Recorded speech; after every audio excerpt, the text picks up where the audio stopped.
iPads and other devices are called tablets because they belong on tables.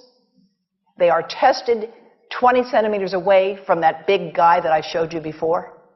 20 centimeters away. They are not approved to be held in the laps of little children, although millions of kids are having them now in schools because the people involved in educational technology and those involved in public health research are not talking to one another. Because if they were, they would understand that you're giving children a two-way microwave radiating device, and if you must give them such a device for learning purposes, put it on airplane mode so that it's not sending and receiving signals as it does otherwise. Now, this is some new modeling, again, that we've developed with colleagues in Brazil, and we can share with you how we've done it. We first start out with the MRI and create the model with 1 millimeter voxels, and this is quite a bit of work goes into creating this, and here is what it looks like after a period of 6 minutes.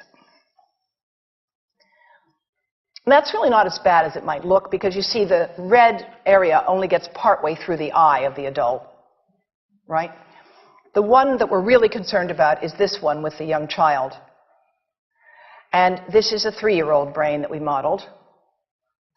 And you see that by the end of that 6-minute call, the peak radiation, yellow and red, is getting all the way into almost both eyes. And again, this is one call, and it's not going to kill anybody. It may not cause any biological effect whatsoever for 1 call or 2 calls or 3 calls. But the question is, what's the cumulative impact of this kind of exposure?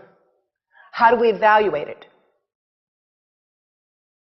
And I want to show you an example of some of the work that we are doing now that I'm releasing here for the first time.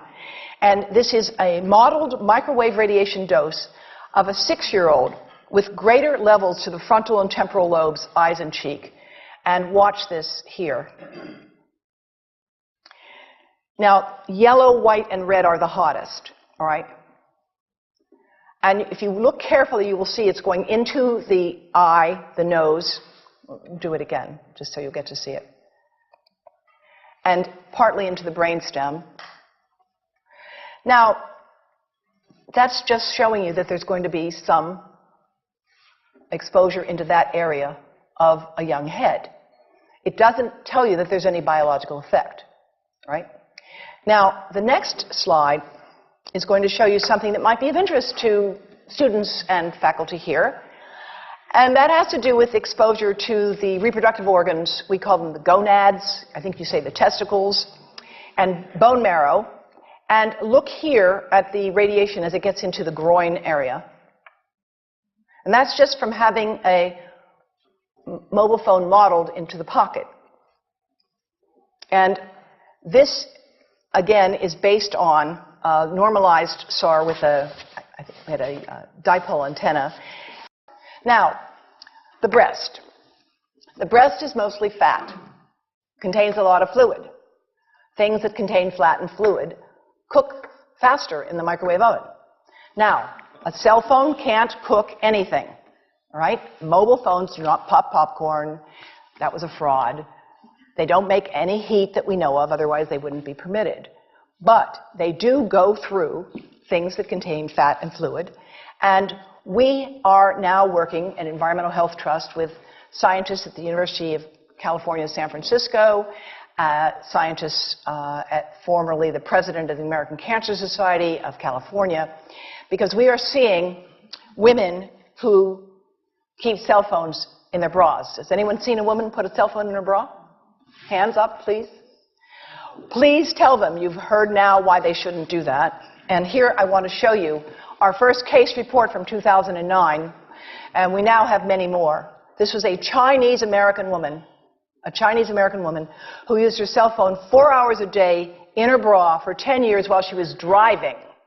Now, and you drive with a phone on your body. The phone is smart. It's going to go from one tower to another, and it's going to say, here I am, where are you, here I am.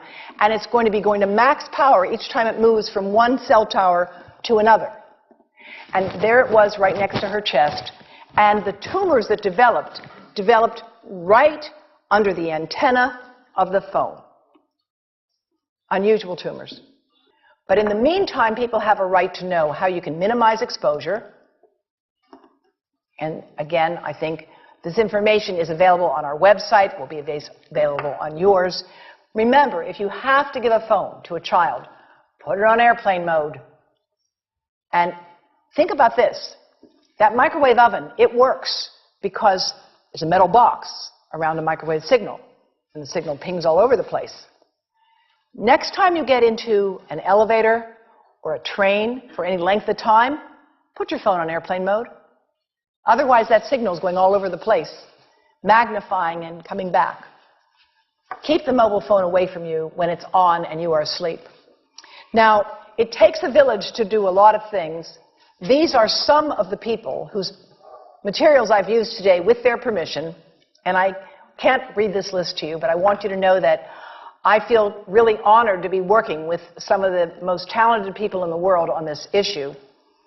And they have given me permission to share these materials with you. And I leave you with this thought from Albert Einstein. The world is not dangerous because of those who do harm, but because of those who look at it without doing anything.